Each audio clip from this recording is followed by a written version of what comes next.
নির্ধারিত যে আমাদের যে প্রোগ্রামটি ছিল আমাদের আজকে লাইভ কর্মসূচি।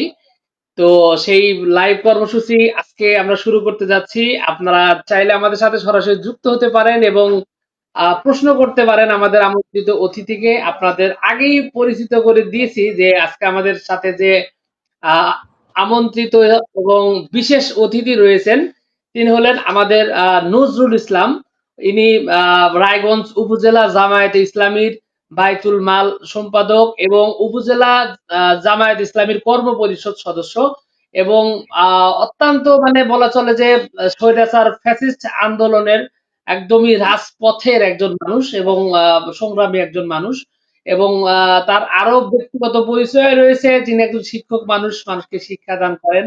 এছাড়াও আসলে অনেকগুলো বিষয়, সবকিছু মিলে আসলে আমাদের জন্য বলা চলে যে স্পেশাল একজন মানুষ এবং আমাদের আজকে যে স্লোগানটা এটা কিন্তু বলা চলে যে আমাদের প্রচলিত একটা কথা যে আমরা যাকে খুশি আমার ভোট আমি দেবো, যাকে খুশি তাকে দেবো। এই কথাটা আসলে কতটা সত্য এবং এটা বাস্তবিকভাবে এটা করা সম্ভব কিনা বা করা উচিত কিনা এই বিষয়টা নিয়ে বিশ্লেষণ করবেন এবং সেই সাথে আরো কথা বলবেন সমসাময়িক কিছু বিষয়াদি নিয়ে। আজকে যে আমাদের রাজশাহীতে বড় একটা প্রোগ্রাম হলো সেখানেও কিছু বিষয় আসবে। সবকিছু নিয়ে আমাদের আমন্ত্রিত অতিথির কাছে সবগুলো বিষয় নিয়ে জানবো। তো প্রথমত আমাদের অতিথি আপনাকে আগে পরিচয় করেছি ভাই, আপনাকে আমন্ত্রণ জানাচ্ছি আজকের প্রোগ্রামে। আসসালামু আলাইকুম। আমিনুল ভাই, আপনাকেও অসংখ্য অসংখ্য ধন্যবাদ এবং মোবারকবাদ। আমি অত্যন্ত আনন্দিত যে আপনার এই লাইভে, আপনার এই প্রোগ্রামে অংশগ্রহণ করতে পেরে আমাকে দাওয়াত করার জন্য। আমি প্রথমেই মহান রব্বুল আলমীর দরবারে শুকরিয়া আদায় করছি, যিনি আমাদের এই কি বলবো 17 বছর স্বৈরাচারের পতনের পরে এখন বিভিন্ন জায়গায় আমরা সরাসরি এবং অনলাইন এবং অফলাইন সব জায়গাতেই একটা বড় ভূমিকা বা অংশগ্রহণ করতে পারছি। এই জন্য মহান দরবারে শুকরিয়া। দরুদ সেই মহান মানবতার মুক্তিদূত রাসূলের প্রতি সাল্লাল্লাহু আলাইহি সাল্লাম।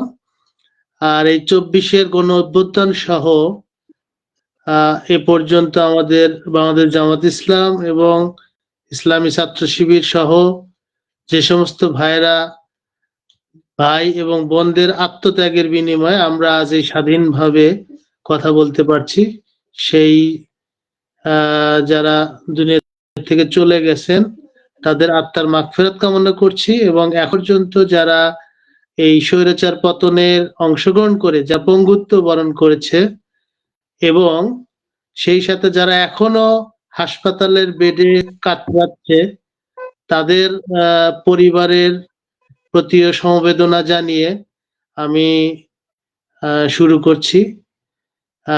আমার নাম মোহাম্মদ নজরুল ইসলাম, আজই আপনি পরিচয় করে দিয়েছেন। আমি পেশায় একজন শিক্ষক মানুষ, গণিত পড়াই, গণিতের শিক্ষক। অনার্স মাস্টার্স করেছি আমি সরকারি আজিজুল হক কলেজ থেকে। আর তারপরে ওখানে দীর্ঘদিন ছাত্র সংগঠনের সাথে জড়িত ছিলাম, শহরের দায়িত্ব পালন করেছি এবং একটা আমাদের আপনারা জানেন যে ইসলামী ছাত্র শিবির কর্তৃক পরিচালিত ফোকাস বিশ্ববিদ্যালয় ভর্তি কোচিং সেন্টার বগুড়া শাখার আমি পরিচালক ছিলাম। দীর্ঘ 2 বছরের মতো আমি দায়িত্ব পালন করেছি। তারপরে এখানে এসে নিজের এলাকায় এসে সংগঠনের সাথে সম্পৃক্ত হয়েছে ছাত্র জীবন শেষ করে। বিশেষ করে আমি স্মরণ করছি, যদি একটু লম্বা হয়ে যাচ্ছে যদিও, তারপর বলতে হচ্ছে যে স্মরণ করছি আমি আমার এই স্থানীয় রাজনীতির ক্ষেত্রে যে মানুষটি অনুপ্রেরণা দিয়েছেন, মাওলানা আবুল কালাম বিশ্বাস ভাই, ওনাকে আজকে আসলে খুবই মনে পড়ছে। বিশেষ করে আমিনুর ভাইকে দেখার পরেই মনে হয় সম্ভবত ওনার জানাজাতে আপনাকে আমি দেখেছিলাম, হয়তো আবেগ আপ্লুত হয়ে আমিও ছিলাম, কথা বলতে পারি নাই। তারপরেও ওনাকে বিশেষভাবে স্মরণ করছে। আল্লাহ পাক যেন ওনাকে জি জি, আমি ওনার আপনি মনে হয় ওনার রিলেটিভ সম্ভবত, মামা হয় আপনার। যাই হোক, ওনাকে আল্লাহ যেন তার জি, রুহের ওনার শহীদি মর্যাদা আল্লাহ পাকের কাছে কামনা করছি, এবং তার পরিবারের যে ছেলে মেয়ে অসংখ্য মানুষ রেখে গেছেন, আল্লাহ পাক যেন এই উসিলে তাকে জান্নাত নসিব করেন। জি, ধন্যবাদ।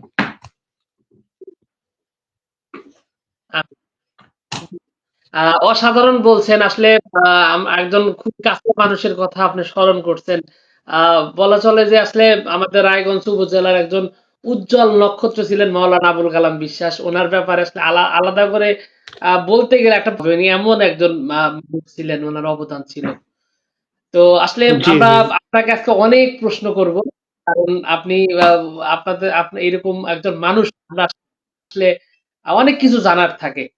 তো প্রথমত আসলে আমরা জানতে চাচ্ছি আজকে যে আমরা যে শিরোনামটা দিছি যে আমার ভোট আমি দিব, যাকে খুশি তাকে দিব, যে কথাটা বর্তমানে মানে আমরা আমরা একটা বিপক্ষ, বা বলতে পারেন যে আমরা একটা বড় একটা রাজনৈতিক দলের কাছে, নেতাদের কাছ থেকে বর্তমান সময়ে শুনি, যদিও আগে শুনি নেই।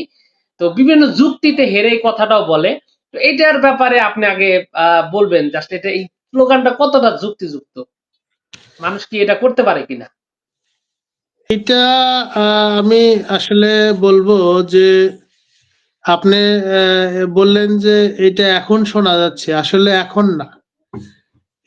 এই স্লোগানটা দীর্ঘদিনের, বিশেষ করে আমাদের বাংলাদেশ তথা এই দক্ষিণ পূর্ব এশিয়ার যে রাষ্ট্রগুলা রয়েছে, মানে যেখানে গণতান্ত্রিক ধারা অব্যাহত রয়েছে, সেই জায়গাটাতে আসলে মূলত এই স্লোগানটা আমাদের দেওয়া হয়, বা এই স্লোগানটা মানুষের মধ্যে জি, এটা একটা এটাকে বলে বর্তমান যেটা ভাইরাল আকারে এটা প্রচার করা হয়।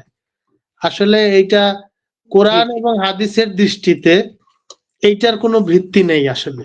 এটা আসলে এইটা করা একজন মুসলমান হিসাবে বা একজন ইমানদার হিসাবে কোনো আসলে কি বলবো, যে এটা মানাটাই আসলে আমাদের জন্য বিপজ্জনক।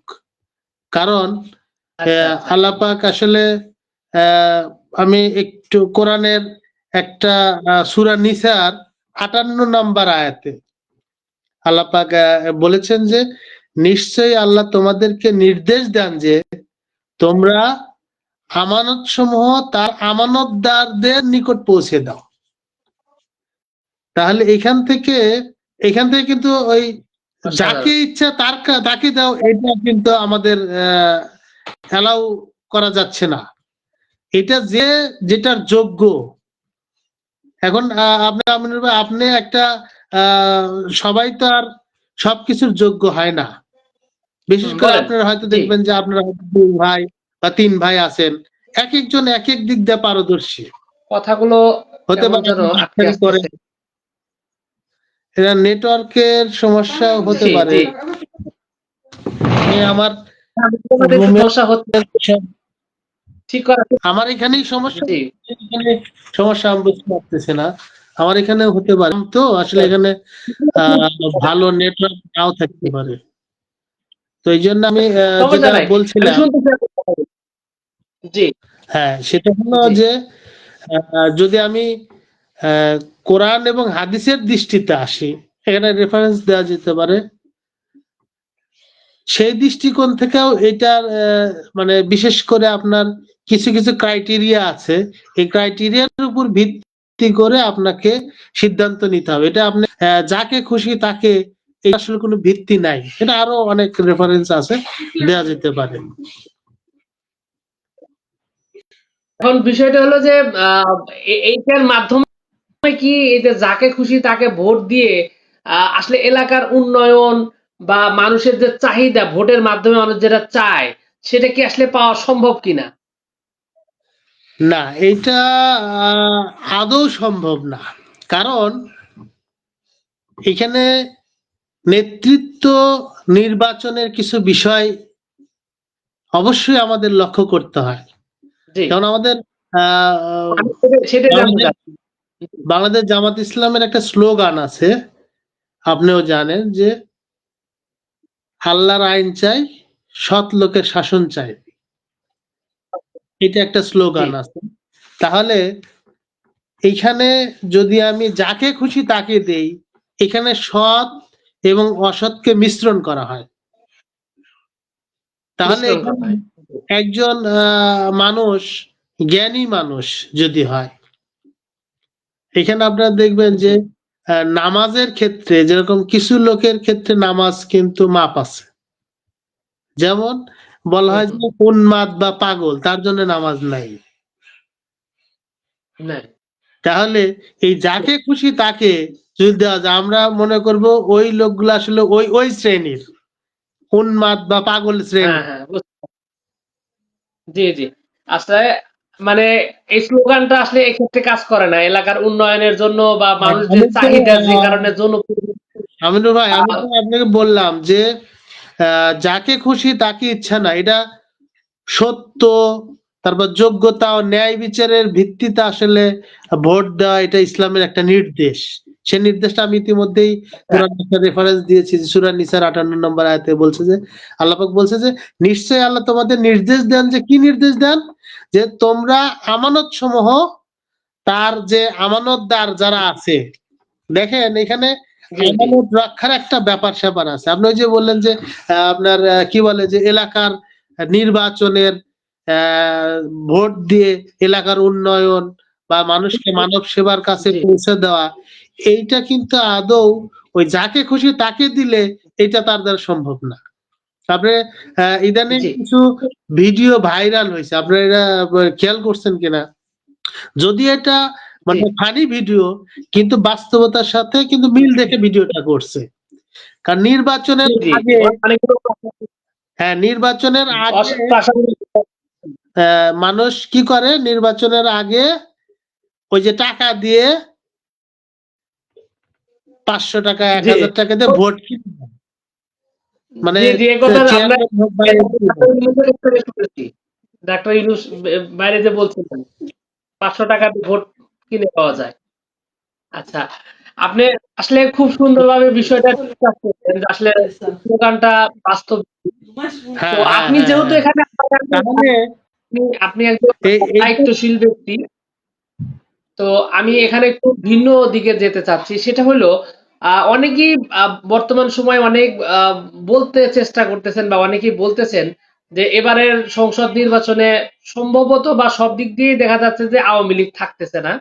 তো আওয়ামী লীগ না থাকার কারণে অনেকেই বলতে চাচ্ছেন যে আগামী সংসদ নির্বাচনে ভোটার উপস্থিতি কম হবে বা ভোটার হবে না বা এরকম আমরা অনেক সাংবাদিকের কাছ থেকে বা অনেক যারা আছেন রাজনৈতিক বিশ্লেষক তারা এই কথা বলার চেষ্টা করছেন। তো আপনি যেহেতু তৃণমূলের মানুষ, আপনি কি মনে করেন আওয়ামী লীগ যদি নির্বাচনে আসবে না আসে না আসাটাই এখন পর্যন্ত শিওর মানে মনে হচ্ছে, তো তাতে কি ভোটারের উপর প্রভাব পড়বে কিনা আপনি কেমন দেখেন মাঠের পরিস্থিতি? এখন আমি যেভাবে দেখছি, আমরা তো আসলে একদম বাড়ি বাড়ি গিয়ে প্রার্থীর সাথে এবং প্রার্থী ছাড়া আমাদের যে একটা ইউনিট আছে, ইউনিটের লোকজন নিয়ে একদম বাড়ি বাড়ি যাচ্ছি। এখন এখানে বাড়ি বাড়িতে যাওয়াতে বা ইউনিট গুলোতে যাওয়াতে বা গ্রাম অঞ্চলে যাওয়ার ফলে দেখা যাচ্ছে যে ওইখানে কিছু আওয়ামী লীগের কিছু নেতৃবৃন্দ আমরা পেয়ে যাই, হঠাৎ করে দেখা হয়ে যায়, আরে ভাই আপনি এখানে। তখন আওয়ামী লীগের যে নেতৃবৃন্দ বা এলাকার যে তৃণমূলের নেতৃবৃন্দ আছে, তারা তারা জি, আহ ওই বিগত আমলে যাই হয়েছে, এখন তাদের যে আচরণ, এত অমায়িক আচরণ, আমরা আসলে আহ, যখন আপনি এটা সম্মুখীন হবেন, তাছাড়া বোঝানো সম্ভব না। যেমন গতদিন এক জায়গায় গেছি, একটা আওয়ামী লীগের হয়তো ইউনিয়ন সেক্রেটারি ছিল বা হিংস্রতা হিংস্রতা নাই এটা বলতে চাচ্ছেন হ্যাঁ মানে তাদের যে হিংস্র তাদের আওয়ামী লীগ। হ্যাঁ অমায়িক আচরণ, মানে মনে হচ্ছে যে আমি ভোট আর চাইবো কখন, এটা একটা অবশ্য বিপজ্জনক আছে। দেখা যাচ্ছে যে প্রার্থীর সাথে যাচ্ছি, প্রার্থী যা ভোট চাচ্ছে বা চাবে, চাইনি এখন যে আমাকে ভোটটা দিন, চাওয়ার আগেই কিন্তু মানে বলতেছে ভাই এবার নিয়ত করে রাখছি, ভোট কিন্তু আপনাকেই দেবো, দাঁড়িয়ে পাল্লাই দেবো, এইটা কিন্তু আপনি কনফার্ম। তখন প্রার্থী আমাকে একদিন এটা বলতিছে যে নজরুল ভাই, যে অবস্থা দেখতেছি, তো ভোটই চাইলাম না, তার আগেই দিয়ে দিল, বিষয়টা কেমন যেন আমার মনে হচ্ছে। তা আমার একটু সংশয় হচ্ছে, মানে এরকম বলতেছে। তা আমি হুম, হুম। বিষয়টা একটু অনুধাবন করলাম, আসলে তো বিষয়টা এরকম। আমরাও যখন যাচ্ছি, বলতে আপনাদের এবার একটা চা স্টলে যা বসতেছি, বসে হয়তো ভাই চা খান, দেখা যাচ্ছে অন্যান্য দলের ক্ষেত্রে আর আমাদের ক্ষেত্রে একটু পার্থক্য, এখানে বিশাল পার্থক্য। আমি বলবো যে দেখেন, অন্যান্য প্রার্থীর লোকেরা বা প্রার্থীরা যখন যায় মাঠে, তখন তাদের বলে যে হে ভাই চা খাওয়ান, অমুক নেতা চা খাওয়ান, বিস্কিট খাওয়ান। কিন্তু আলহামদুলিল্লাহ, আমরা যখন যাই, তখন আমাদের কি আরো হুম, তারা হুম। উপচে চা খাওয়াচ্ছে, ভাই চা খান, বসেন। এটা কেন করতেছে? কারণ এটা আমাদের বিগত বছরগুলো, আমাদের আচরণ, আমাদের কথাবার্তা, আমাদের লেনদেন, আমাদের তাদের সাথে পারস্পরিক সম্পর্ক, সবকিছুতেই তারা মানে, আমি আর কি চা খাওয়াবো, তারাই বলতে ভাই আপনি চা, বলতে আপনি চা খাওয়াবেন, আমাদের তো চা খাওয়া উচিত, আমরা তো ভোটের জন্য আসছি। কয় আপনাদের চা খাওয়াতে হবে না, আপনাদের চা খাওয়াতে হবে না, আপনাদের এবার ইনশাল্লাহ এমনিতেই আপনারা বিপুল ভোটে বিজয়ী হবেন, এরকম আচ্ছা, আশ্বাস দিচ্ছে। বিশেষ করে মানে খুব ভালো সাড়া পাচ্ছি। হ্যাঁ, বিশেষ করে জি। মহিলাদের কথা আমি বলবো। মহিলারা, আমরা যে যে পর্যায়ে গেছি, আমার যে নির্বাচনী এলাকা সিরাজগঞ্জ ৩, প্রফেসর শাহেক ডক্টর আব্দুল সামাদ ভাই এখানে আমাদের সাথে আছেন, কাজ করতেছেন, অক্লান্ত পরিশ্রম করতেছেন, এবং তার কথা বিভিন্ন মসজিদে গিয়ে নামাজ পড়াচ্ছেন, খুতবা দিচ্ছেন। এবং আমি যেটা বিশ্লেষণ করে দেখলাম যে বিশেষ করে আমাদের রায়গঞ্জ, তারা সলঙ্গাতে বিগত এই হুম, ৫৪ বছরে ওনার মধ্যে এত যোগ্যতা সম্পন্ন মানুষ, বা এত যোগ্যতা সম্পন্ন একজন জি, জি। প্রার্থী কোনো কালেও, কোশ্চেন কালেও ছিল না। এখন ভবিষ্যতে আসবে কিনা যায় আমি না। এই প্রশ্ন করবো। আমি এটা নিয়ে আলাদা প্রশ্ন করব। তবে আমি এখন মানে যে প্রশ্নটা বলতে চাইছিলাম, যে আসলে আপনি বলতে চাচ্ছেন যে আওয়ামী লীগ না থাকায় এখানে ভোটারের কোনো প্রভাব পড়বে না বা উপস্থিতিতে কোনো সমস্যা হবে না, এরকমটা বলছেন? কোনো প্রভাব পড়বে না ইনশাল্লাহ। হ্যাঁ, তবে তারা একটা শঙ্কার কথা আমাদের বলছেন যে আহ, জি। মানে ভোট কেন্দ্র, আমরা ভোট দেব, ভোট দিতে যাবো, হুম। কিন্তু আমাদের যে ওনারা একটু আহ, মানে নিরাপত্তাহীনতার কথা আমাদের অনেককে বলছে, যে আমরা ভাই যাবো, আমরা তো আওয়ামী লীগ করছি, সেক্ষেত্রে আমাদের যেতে দিবে কিনা বা ভোট দিতে দিবে কিনা। অন্য আরো কিছু যারা নব্য, বলবো যে নব্য স্বৈরাচারের ভূমিকা পালন করার চেষ্টা অলরেডি করতেছে, এরকম কিছু লোকের ভয় ভীতি তো পাচ্ছি। আপনি ইতিমধ্যে বিভিন্ন জায়গায় আপনি দেখছেন যে অনেক দুষ্কৃতিকারীর অনেক বিশেষ করে আমি পাবনার অনেক ভাই এখানে আহত হয়েছে, তাদের জন্য খুবই কষ্ট। তারপরেও আচ্ছা, আমাদের আপনি যেহেতু পাবনার দিকে গেলেন, আমি একটু সাথে যুক্ত করি। আমরা আসলে অনেকেই শুনতে পাচ্ছি যে আহ, এবার নির্বাচনে সংঘাত, মারামারি বা আমরা একটা জেনোসাইডের কথাও শুনলাম এর আগে। একজন বিশিষ্ট সাংবাদিক বললেন যে ফেব্রুয়ারিতে ভোট হলে জেনোসাইড হতে পারে, গণহত্যা হতে পারে। এইটা, এই অভিযোগটার ব্যাপারে আপনি একটু খণ্ডন করেন স্যার। না, মানে আপনি যে সাংবাদিক বললো জেনোসাইড বা গণহত্যা, এরকম কিছু আমি দেখতে পাচ্ছি না, অন্তত আমার এলাকায়। তবে হ্যাঁ, একটা আহ, অত্যন্ত কি বলবো যে আশঙ্কা তো থেকেই যায়, ঠিক আছে। আচ্ছা, আহ, আশঙ্কা থেকে যায়, সেই ক্ষেত্রে আলহামদুলিল্লাহ আমাদের প্রত্যেক জায়গায় মানুষ তৈরি হয়ে গেছে, তারা নিজে থেকে,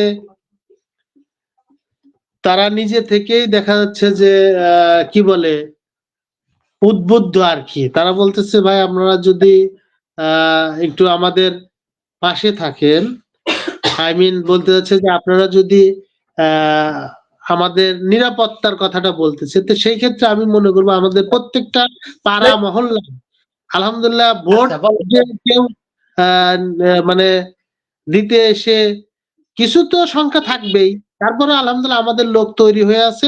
এরকম কিছু, এটা সবসময় কিছু ঝুঁকিপূর্ণ কেন্দ্র থাকে, সেই ক্ষেত্রে দুই একটা থাকতে পারে, অপ্রীতিকর ঘটনা ঘটতে পারে, এটা তবে এটা ওই আহামরি অনেক কিছু অনেক কেন্দ্রে বা বেশিরভাগ কেন্দ্রে এরকম হওয়ার সম্ভাবনা নেই।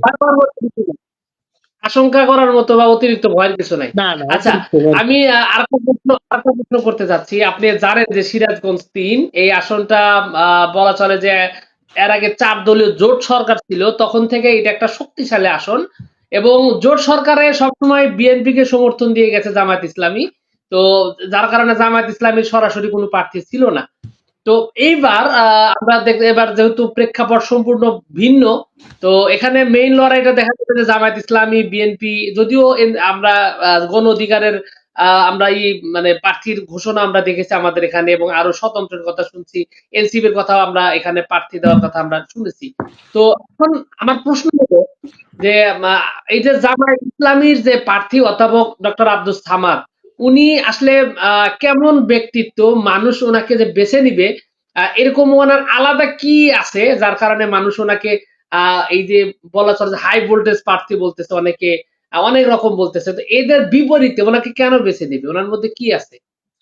আসলে এখানে এই ক্ষেত্রে আমি যে বিষয়টা বলবো, আপনি অবশ্যই জানেন যে বাংলাদেশে প্রায় 92% মানুষ মুসলমান।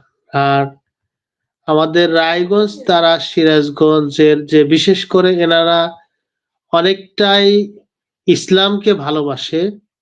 ইসলামের প্রতি তাদের একটা আলাদা একটা সহমর্মিতা কাজ করে। যদিও সে ব্যক্তিগত লাইফে পূর্ণাঙ্গ মুসলিম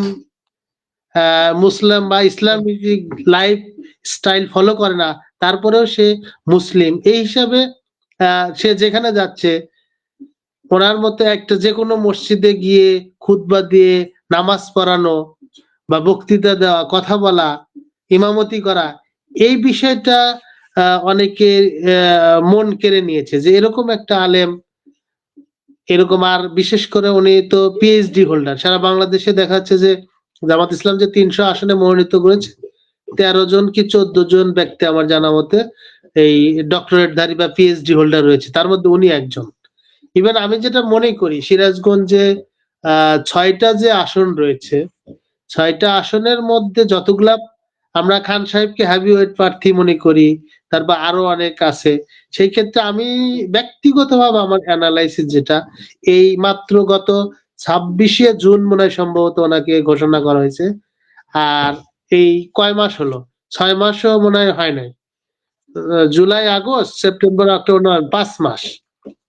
এই হ্যাঁ, 5 মাসে উনি যে পরিমাণ আলহামদুলিল্লাহ সাড়া পেয়েছে, এইটা আসলে অকল্পনীয়। যেখানে যাচ্ছেন পথে ঘাটে মাঠে, বিশেষ করে ওই যে আমি যেটা বলতে ভুলে গিয়েছিলাম, বলতে যে মহিলারা, মেয়েদের, হুম, মা বোনেরা, আমার মনে হয় যে আহ, এবার নির্বাচনে মা এবং বোনেদের ভোট আলহামদুলিল্লাহ সব জায়গাতেই, বিশেষ করে আমাদের রায়গঞ্জ তার এখানে বেশি পাবে, আমার এটা বিশ্বাস আর কি। আচ্ছা, ভালো বলছেন। এখন এখানে একটা প্রশ্ন বলা যায় যে আমরা কিন্তু আসলে সাম্প্রতিক সময় দেখছি যে সারা বাংলাদেশে এই মহিলা ভোটারদের নিয়ে ভালো রকমের অনেক জায়গায় সংঘর্ষ, হামলার ঘটনাও কিন্তু আমরা শুনতে পাচ্ছি। তালিমের নামে ভোট চাইতে গিয়ে এরকম কি পরিস্থিতি আমাদের এই যে সিরাজগঞ্জ ৩ যে আসন, এখানে কি এরকম ঘটনা ঘটছে কিনা বা এরকম পরিস্থিতি কি তৈরি হয়েছে? সিরাজগঞ্জ 3-এ দেখা যাচ্ছে আমাদের এখানে এরকম অপ্রীতিকর ঘটনা এখনো এরকম হয়নি। তবে আমরা একটা ওয়ার্ডে এরকম মহিলা সমাবেশ করেছিলাম, করার আগে কিছু বাধা এসেছিল। কিন্তু আচ্ছা, আচ্ছা। আলহামদুলিল্লাহ বললাম যে মানে ওখানে করতে দিবে না মহিলা, ওই যে একটা প্রোপাগান্ডা যে এদের অযথা একটা মিথ্যা, যে কোরআন দিয়ে শপথ করা, এটা একদম মিথ্যা একটা অপবাদ ছাড়া আর কিচ্ছু নয়। সাধারণভাবে জি, জি। কোরআন হাদিস থেকে যেভাবে দার্স দেওয়া হয়, কোরআন হাদিস থেকে কথা বলে সবার জন্য দোয়া খায়ের করে দেওয়া হয়। আর ভোট তো সাধারণ চাইবেই, এটা তো স্বাভাবিক কথা।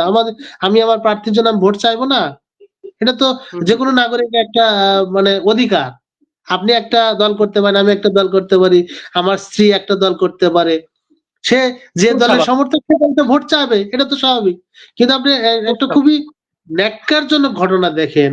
আমরা বিগত ফ্যাসিস্ট সরকারের সময় 17 বছরে দেখা যাচ্ছে যে আমাদের ছেলেদের বা পুরুষদের অনেক প্রোগ্রাম আমাদের হতে দেয়নি বা করতে পারেনি, বা অনেক গোপনে করতে হয়েছে। কিন্তু মহিলারা আলহামদুলিল্লাহ কিন্তু এরা ব্যাপক হারে প্রচার চালাইছে। কখনো ওই ফ্যাসিস্ট সরকার এটাতে কখনো ওইভাবে তোড়জোড় করে বাধা দেয়নি, বা বিশেষ করে হামলা করে, হয়তো গ্রেপ্তার হয়েছে ঠিক আছে, হামলা করেনি। কিন্তু যে দলটাকে আমি যেটা বলবো, ওই যে আপনার ফেসবুকে কিছুদিন ভাইরাল হয়েছিল এই কথাটা, যে 17 বছর থাকার পরে একটা দল পচছে, মানে পচে গেছে, ফ্যাসিস্ট হয়েছে, আর আরেকটা দল ক্ষমতায় আসার আগেই তারা মানুষের মন থেকে চলে যাচ্ছে।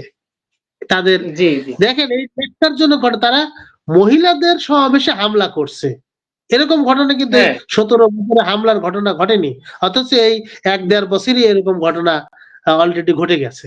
তাহলে এখান থেকে মানুষ তো, আর বিশেষ করে যেখানে যেখানে এই ঘটনা ঘটছে ওইখানে আরো সদল জি বলে শত শত পুরুষ এবং মহিলা, বরঞ্চ ওই ঘৃণাই তৈরি হয়েছে, আর জামাতের প্রতি ভালোবাসা তৈরি হয়েছে এই কারণে। তাই জি আগামী দিনেও যত এরকম ঘটনা ঘটবে ইনশাল্লাহ জামাতের সমর্থন দিন দিন যেরকম বৃদ্ধি পাচ্ছে আরো বৃদ্ধি পাবে ইনশাল্লাহ। আমি আমি আরেকটা প্রশ্ন আপনাকে আমি ক্লিয়ারলি করতে চাই। সেটা হলো যে আপনি সেই শুরু থেকেই মাঠে আছেন এবং বিভিন্ন জায়গায় গণসংযোগ করছেন। সাধারণ তৃণমূল মানুষের সাথে কথা বলছেন। তো আমি আসলে এখানে যে বিষয়টা বলতে চাচ্ছি সেটা হলো যে আপনি জানেন যে গত ১৭ বছর আওয়ামী লীগ জোটে হোক যেভাবে হোক ক্ষমতায় ছিল। কিন্তু এলাকার উন্নয়ন আসলে সেভাবে দেখার কোনো সুযোগ নাই। আমরা রাস্তাঘাট এখনো ভাঙাচোরা দেখি। নতুন কোনো অবকাঠামো নির্মাণ এখানে হয় নাই। আপনার সাউন্ডটা অফ হয়ে গেছে। সাউন্ডটা একটু আনমিউট করেন। তো বিষয়টা হলো যে আপনার এই যে উন্নয়নের বিষয়টা এটা আমরা দেখি এখন পর্যন্ত আপনার জানেন যে রায়গঞ্জের যে পৌরসভা আছে সেই মেইন রাস্তাটা পর্যন্ত ভাঙা। মানে উন্নয়ন বলতে কিছু হয়নি। তো এই যে আপনারা দেখছেন তৃণমূলের যে মানুষ যারা আছে তারা জামায়াত ইসলামীর কাছে মূলত কি আকাঙ্ক্ষা করে বা তাদের প্রত্যাশা কি? সমস্যাগুলো কি বলে? আপনারা কি পাইছেন? আপনারা কি করতে পারবেন বা করবেন এই বিষয়ে আলহামদুলিল্লাহ, একটু এটা আপনি যেটা বললেন যে জামাত ইসলামের কাছে প্রত্যাশা কি, প্রত্যাশা জি, আমি বলবো না, আপামর জনতা সাধারণ মানুষ তারা প্রত্যাশা করে, তার বিশ্বাস করে যে জামাত ইসলামের লোকের দ্বারা যদি 10টা টাকাও সরকারি ফান্ড থেকে আসে, যার যার প্রাপ্য তাকে তাকে বাড়ি বাড়ি গিয়ে পৌঁছে দেবে, বুঝিয়ে দেবে।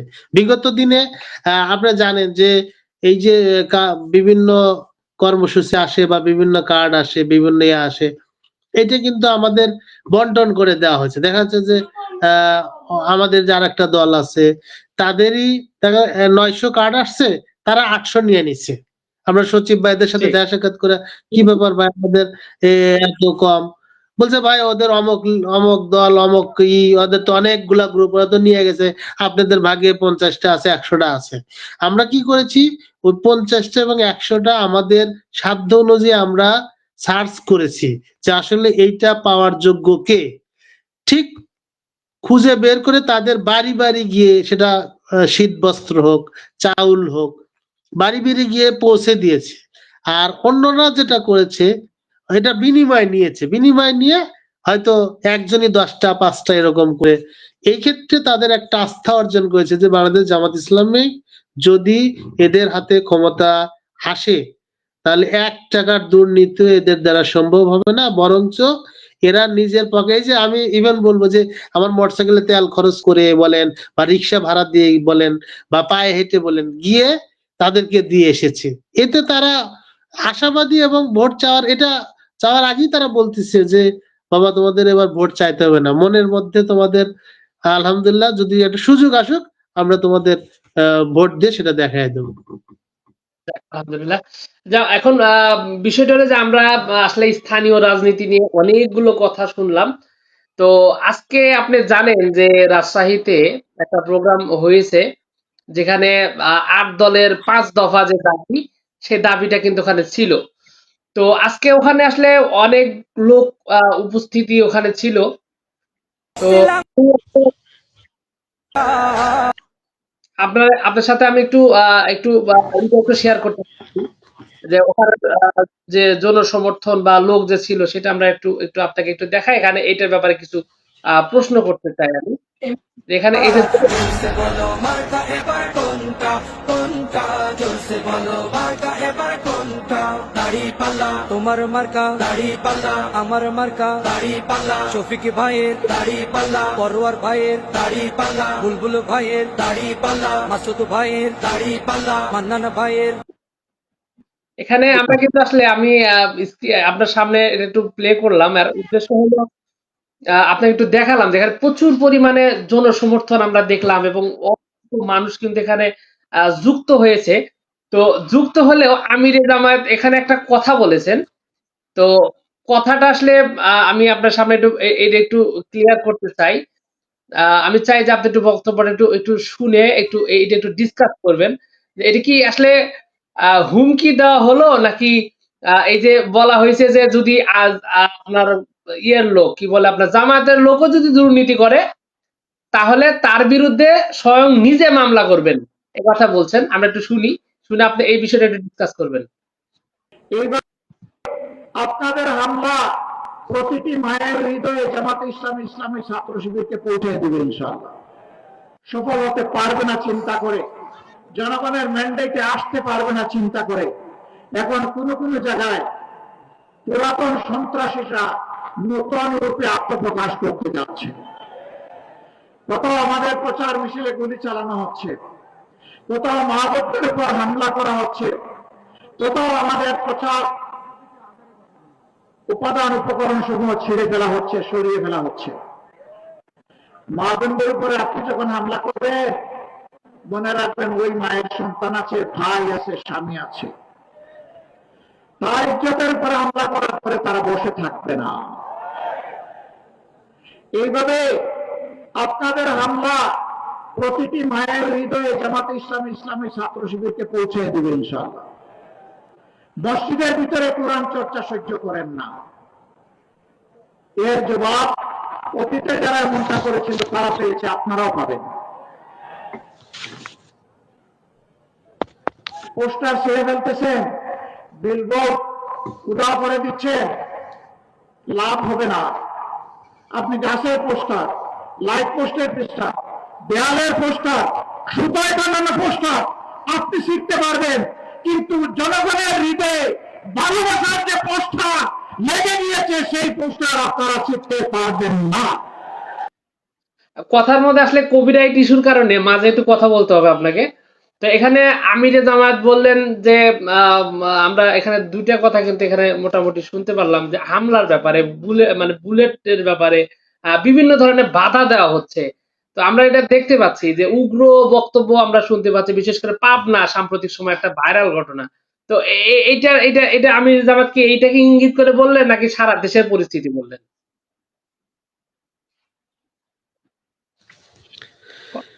এটা আমি বলবো যে সারা দেশের চিত্রই এটা বললেন উনি। শুধু পাবনা তো সাম্প্রতিক ঘটে যায়, আমরা তো আসলে বাঙালি এমন একটা জাতি, ভুলে যাওয়ার জাতি। দেখা যাচ্ছে যে একটা ঘটনা ঘটছে, কিছুদিন পর আর একটা ঘটনা যখন ঘটবে তখন ওই ঘটনাটাকে আমরা ভুলে যাই। কিন্তু আপনারা যারা মিডিয়া কর্মী রয়েছেন, যারা মানে জনতার কথা তুলে ধরেন, তাদের কাছে কিন্তু এইটার ডকুমেন্ট সহকারে থেকে যায়, সাধারণ মানুষের কাছে এটা থাকে না। কিন্তু আপনারা কিন্তু এই জিনিসগুলো মাঝে মধ্যে এখন এই যে সামাজিক যোগাযোগ মাধ্যম থাকার কারণে মাঝে মধ্যে এটা কিন্তু আবার আসে, ভেসে আসে, তখন আবার মানুষ এটা মনে করে হ্যাঁ অমুক সময় তো এরকম একটা ঘটনা ঘটে, দেখেন এরকম ঘটনা ঘটছে, এর চেয়েও আর একটা বড় ঘটনা হয়তো কোথাও ঘটায় ওই আপনার ঘটনাটা এরা ধামাচাপা দিয়ে দেওয়ার চেষ্টা করবে, তখন মানুষের মস্তিষ্কটা ওইদিকে ঘুরে যাবে। আর এটা সারা বাংলাদেশে এরকম হচ্ছে। ইভেন আমি আপনাকে বলবো যে আমাদের এখানেও আমাকে আমার এক ওয়ার্ডের এক কর্মী আমাকে একটা ছবি পোস্ট করলো আমাদের ডক্টর আব্দুল সামাদ ভাইয়ের পোস্টারে। ইভেন আমি তার তার আগের দিন আমি একটু বলতে চাই, আগের দিন সামাদ ভাইয়ের সাথে একটা গণসংযোগ করতেছি, করার পরে বললাম যে ভাই ওই সম্ভবত দিনাজপুরে আমাদের কোনো এক ভাইয়ের পোস্টারে ওই গোবর লেপে দিছে, আপনি বিষয়টা দেখেছেন কিনা? তখন ওই প্রার্থী ভাই আমাকে জি ইয়েস ইয়েস, তা উনি একটা সমাবেশে আক্ষেপ করে বলতেছে, আচ্ছা ভাই আমি কি জি, এতই খারাপ, এতই জঘন্য যে আমার মুখে আপনারা গোবর দিয়ে দিলেন, আমি কি মানুষটা এতই নোংরা? তো আমি এই কথাটা সামাদ ভাইয়ের সাথে শেয়ার করতেছি। সামাদ ভাই আক্ষেপ করে বলল যে আসলে এটা খুবই দুঃখজনক। মানে বাস্তবতা হলো এটা যে পরের দিনই আমার ওই কর্মী আমাকে একটা ছবি দিল যে আমাদের যে ব্যানার লাগিয়েছি, সামাদ ভাইয়ের একটা পোস্টারে ও ওই একটা গোবর ঢিল মারার মতো, হয়তো তার চেহারাতে লাগে নাই, ওই ফেস্টুনে লেগেছে। দিয়ে আমাকে বলতে, ভাই এরকম করলো তাহলে আমরা কি করতে পারি, এরকম আমরা তো রাত 11টা পর্যন্ত ছিলাম, তারপর এখানে কেউ অমুক অমুক এরকম করে করতে পারে শয়তানি করে।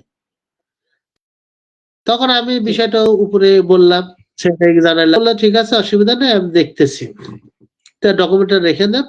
তো এইভাবেই আবার অনেক জায়গায়, আমাদের এখানে ছোট ঘটনা বললাম, অনেক জায়গায় দেখা হুম, যাচ্ছে যে আরো বড় বড়, আমির জামাত তো বলেছে যে আপনি হুম, পোস্টার ফেস্টুন লিফলেট এগুলা সব ছিঁড়ে ফেললেন, কিন্তু এই যে এই হুম। 1.5 বছরে মানুষের মন যেভাবে জামাত ইসলাম জয় করে নিয়েছে, এখান থেকে আপনি ছিড়বেন কেমনে তাদের, এখান থেকে জি, কেমনে বের করবেন বলেন? আমি ওরা আমিরে তো আসলে, জামাতের আমি তো ওনাকে মনে করি যে আমাদের আমিরে জামাত আহ কথা এমন ভাবে বলেন যে এইটা অন্যভাবে প্রকাশ করার কোনো সুযোগ নাই আসলে।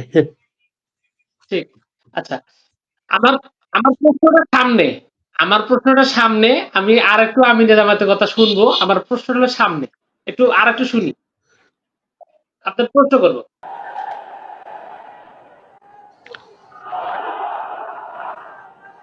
বন্ধুগণ, বাংলাদেশে 300টি আসন, বাংলাদেশ জামাতে ইসলামী দুর্নীতিমুক্ত, ছাত্রাবাদ মুক্ত, যুবকদের স্বপ্নের বাংলাদেশ, এই প্রজন্মকে উপহার দেওয়ার জন্য মহান আল্লাহর উপর ভরসা করে শপথ করেছে। আমাদের এই যাত্রা থামবে না।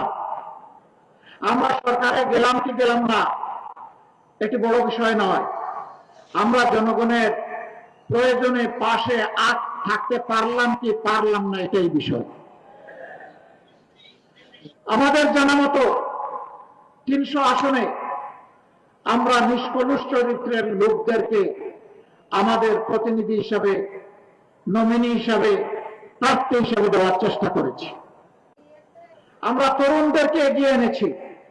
আমাদের অঙ্গীকার আগামীর বাংলাদেশ তরুণদের বাংলাদেশ।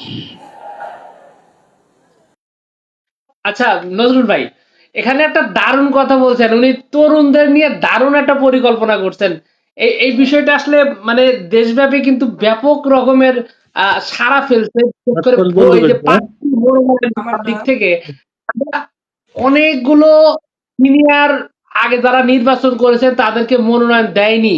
এটা নিয়ে আমরা কিন্তু আসলে যেহেতু এটা পাবলিক প্লেস সরাসরি বলার সুযোগ নাই, আপনাকে বুঝে নিতে হবে। তো আমরা দেখি যে অনেক সিনিয়র আছেন যারা এর আগে নির্বাচন করেছেন, বিভিন্ন পদে নির্বাচন করেছেন, তাদেরকে বাদ দিয়ে দেখা গেছে যে আপনার মেইন যে আপনার জায়গা এখানে তরুণ প্রার্থী উঠে নিয়ে আসছেন। এটা কি তারই একটা অংশ নাকি ভবিষ্যৎ পরিকল্পনা? এই যে আপনি আপনার দৃষ্টিতে এটা কেমন?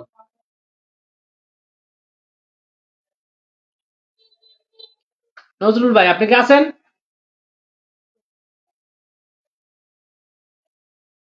হ্যাঁ ভাই, আপনি কি শুনতে পাচ্ছেন? আচ্ছা, আমরা আরেকটু শুনি, লাস্টে আমরা নজরুল ভাইকে আবার প্রশ্ন করব। তরুণদের সেই স্বপ্ন পূরণের জন্য আমাদের যারা নমিনি তাদের 62 ভাগ হচ্ছেন তরুণ। আমরা তাদের হাতে আগামী সমাজের বাংলাদেশের পতাকা তুলে দিয়েছি। এখন জনগণকে শুধু অনুরোধ করব, আপনারাও তাদের হাতে পতাকাটা তুলে দেন। আচ্ছা, এখন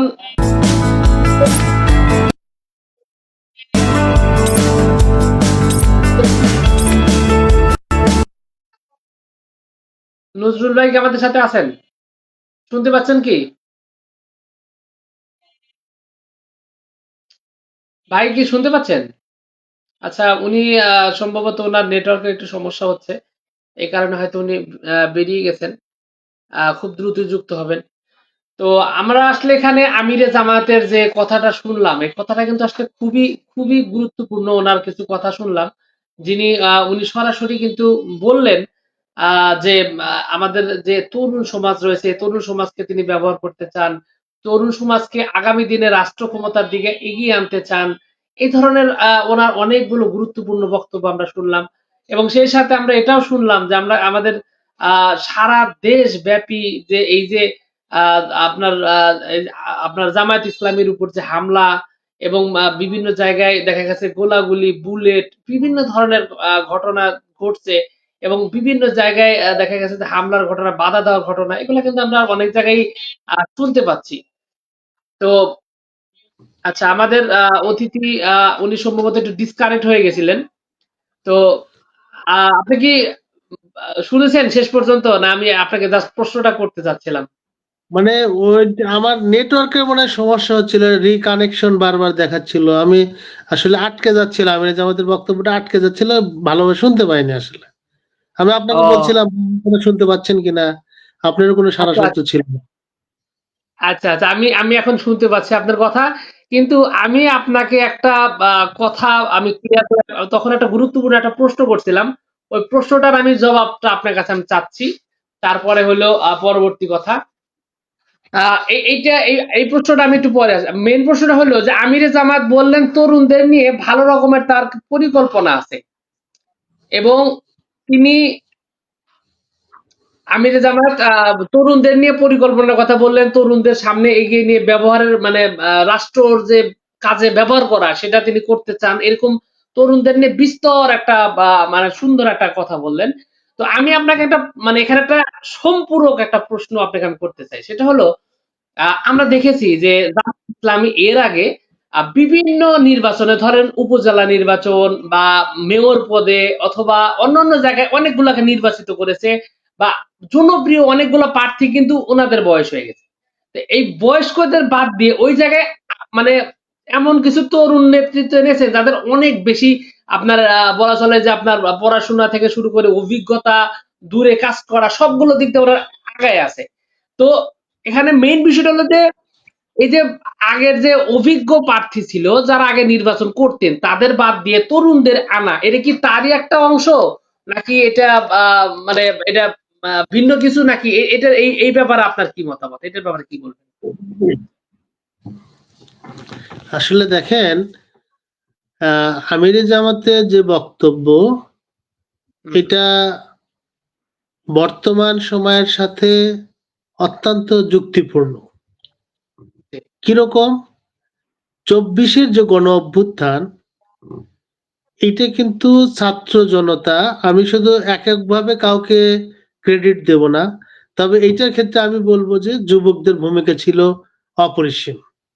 বা জি, যে কোনো ক্ষেত্রে, আহ যে কোনো আন্দোলনের ক্ষেত্রে বলেন, বা যে কোনো কিছু একটা প্রতিষ্ঠা করা বলেন, রাসূল সাল্লাল্লাহু আলাইহি ওয়াসাল্লাম জীবন থেকেও আমরা এটা জানতে পারি। উনি কিন্তু যখন যুবক বয়স ছিলেন, তরুণ ছিলেন, তখন কিন্তু উনি একটা হিলফুল ফুজুল নামের একটা সংগঠন তৈরি করেছিলেন, যেটার মাধ্যমে প্রাথমিকভাবে এটা বলে যে সামাজিক সংস্কার যেটা জি, তৈরি হয়েছিল, শুরু হয়েছিল, সেই ধারাবাহিকতা কিন্তু এখনো অব্যাহত রয়েছে। আপনি জানেন যে এই সারা পৃথিবীতে বলা চলে, শুধু বাংলাদেশে নয়, যত আন্দোলন বলেন, লড়াই সংগ্রাম বলেন, তারপরে আপনার বলবো যে প্রতিষ্ঠিত হওয়া বলেন, এটা কিন্তু যে একটা বয়স আছে, ইয়াং জেনারেশন, যেটা আপনার জেনজি একটা আছে, জি, জেনজি জেনারেশন যেটাকে বলা, জি, জি, আমরা কিন্তু বলতাম যে এই জেনারেশন দ্বারা,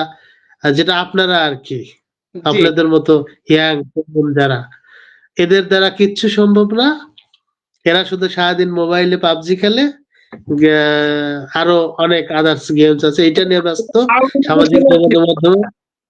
আওয়ামী লীগের সময় এই কথা তো, আর যে প্রজন্ম। হ্যাঁ, এখন হ্যাঁ, এইটা যখন, এটা কিন্তু সামাজিক যোগাযোগের মাধ্যমে, এই যে আমি বলেন, আপনি বলেন, বা যারাই বলেন, আমরা কি মোবাইলেই কিন্তু অনেকক্ষণ আপনি কখনো স্ক্রিন দেখবেন যে আপনি কতক্ষণ স্ক্রিন আপনি তাকাইছে, এটা একটা মোবাইলে দেখা যায় যে সারাদিনে 24 ঘন্টায় আপনি কতক্ষণ আপনি মোবাইলের মধ্যে ছিলেন। হ্যাঁ, তো এইটা কিন্তু একেকজন একেক ভাবে সময় কাটায়। কেউ পাবজি খেলে কাটায়, আবার এখান থেকে কিন্তু অনেক ভালো কিছু জানার বিষয় থাকে, অনেক প্ল্যাটফর্ম থাকে যেখানে একত্রিত হয়ে একটা সংগঠন গড়ে ওঠে। এই ক্ষেত্রে আমির জামাত বলেছেন যে তরুণদের দ্বারা সবকিছু সম্ভব। আপনি যেটা বললেন যে যারা এক্সপেরিয়েন্স, যারা নির্বাচিত, এখানে জামাত ইসলাম এমন একটা সংগঠন দেখেন, আপনি খেয়াল করছেন কিনা, নুরুল ইসলাম বুলবুল ভাইয়ের এলাকায় আমি এটা পোস্টটা দেখেছি, উনি কিন্তু 4 বারের না 5 বারের মনে হয় সম্ভবত এমপি ছিলেন। হুম,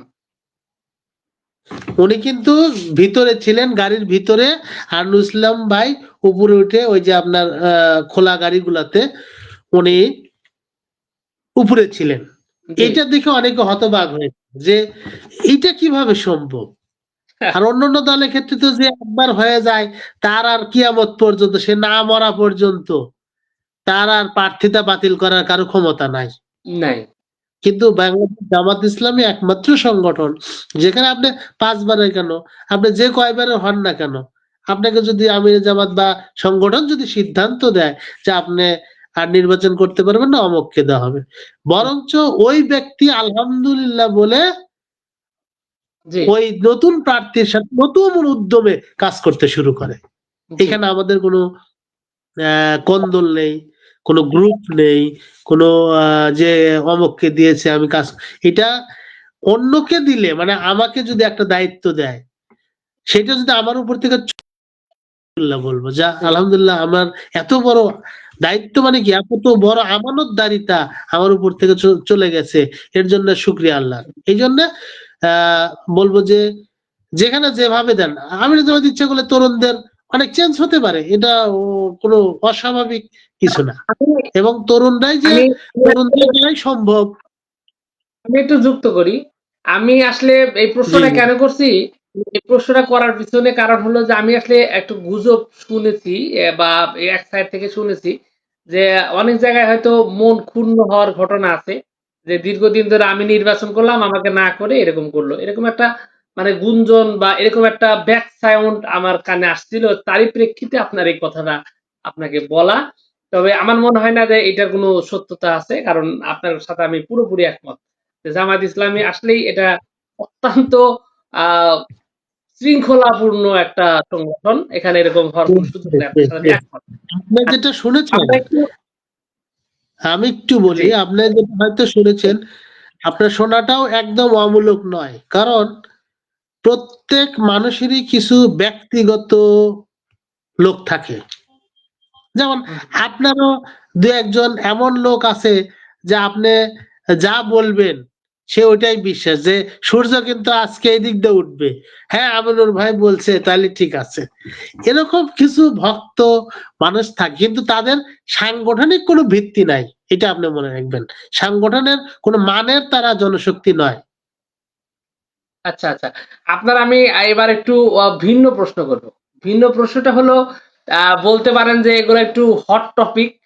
এই মুহূর্তে আপনি জানেন যে আমাদের ৪ দলীয় জোটের যে নেত্রী আম আ বেগম খালেদা জিয়া উনি প্রচন্ড রকমের অসুস্থ এবং আমরা প্রায়ই বিভিন্ন সময় উনার খারাপ আ তথ্য, খারাপ কিছু আমরা শুনতে পাচ্ছি। প্রায়ই উনার খারাপ যদিও আজকে শেষ পর্যন্ত উনার ভালো পরিস্থিতি আমরা শুনছি যে মানে ভালো বলতে কিছুটা উন্নতি হয়েছে। কিন্তু ওই সুস্থ হওয়ার মতো উনার ওঠার মতো বা রিলিজ হওয়ার মতো ওরকম সুস্থ নন। তো বিষয়টা হলো যে এই সময় আসলে আজকে গত ২ দিন যাবৎ ব্যাপক পরিচর্চা হচ্ছে বিএনপির ভারপ্রাপ্ত যে চেয়ারম্যান রয়েছেন উনি দেশে আসতে চাচ্ছে না। উনি আজকে ফেসবুকে স্ট্যাটাস দিয়েছেন যে উনি এককভাবে চাইলে আসতে পারতেছেন না। উনার একক সিদ্ধান্তে কাজ হচ্ছে না। এখানে আরো সিদ্ধান্ত আছে। তো এই জায়গায় একটা ন্যারেটিভ আমরা দেখতে পাচ্ছি। আমরা অনলাইন আপনারা জানেন যে আ বিএনপির একটা শক্তিশালী একটা মানে ওদের একটা প্ল্যাটফর্মই আছে। তো ওই প্ল্যাটফর্ম থেকে এখানে একটা ন্যারেটিভ দাঁড় করানো হচ্ছিল যে বর্তমান ইউনূস সরকার এবং জামায়াত ইসলামী এবং সেনাবাহিনী ৩ টি একত্রিতভাবে আ মানে একত্রিত ভাবে আপনার বিএনপির যে চেয়ারপারসন তাকে আসতে দিচ্ছে না, বাধা দিচ্ছে, এরকম একটা ন্যারেটিভ দাঁড় করানোর চেষ্টা হচ্ছিল। কিন্তু তারই মধ্যে আজকে একটা কথা আপনার পররাষ্ট্র উপদেষ্টা তৌহিদ হোসেন উনি বলেছেন যে সরকার থেকে বাধার তো কোনো সুযোগই নাই, বরং উনি চাইলে ওয়ান টাইম ইয়ের মাধ্যমে উনি যে কোনো সময় চলে আসতে পারেন। তো এইটার প্রেক্ষিতে কি বলবেন?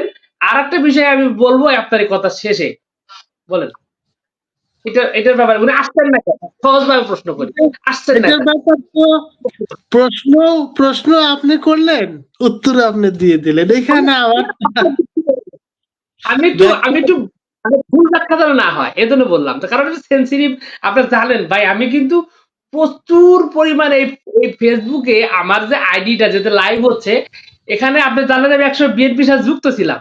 তো বিএনপির অনেক হার্ড লেভেলের নেতা যুক্ত আছে, কর্মীরাও ডাই হার্ড আছে। তো যার কারণে আমার এই কথাগুলো মানে ওনারা একটু চান্স খুঁজেন যে একটু কিভাবে করা যায়, যার কারণে আমি এই চারদিক দিয়ে ঘুরে সত্যতা তুলে ধরলাম।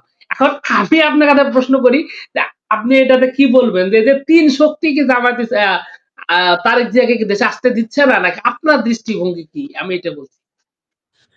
এখন আমি যেটা মনে করি, লিডার আসছে এই আশাই তো বাংলাদেশ করছে, ঠিক আছে? লিডার আসবে, তার দলের হাল ধরবে, এটাই মানুষের প্রত্যাশা। বিএনপি যারা সাপোর্টার বা যারা শুভাকাঙ্ক্ষী, তারা এটাই চায়। আপনারা আপনারা আমরাও বাধা চাই। দিচ্ছেন, আমি ব্যক্তিগতভাবে সেনাবাহিনী থেকে বাধা দিচ্ছে, সরকার থেকে বাধা দিচ্ছে, এটা হচ্ছে বর্তমান ন্যারেটিভ আমরা দেখতে পাচ্ছি। এইটা এইটার কি বলবেন? উত্তরটা এইটার উত্তরটা পররাষ্ট্র উপদেষ্টা অলরেডি দিয়ে দিয়েছে, আপনি এই যে স্ক্রিনে দেখাচ্ছেন আমাকে। এরপরে তার এই কথাগুলোর ভিত্তি থাকে না ভাই, এই কথাগুলোর কোনো ভিত্তি নাই।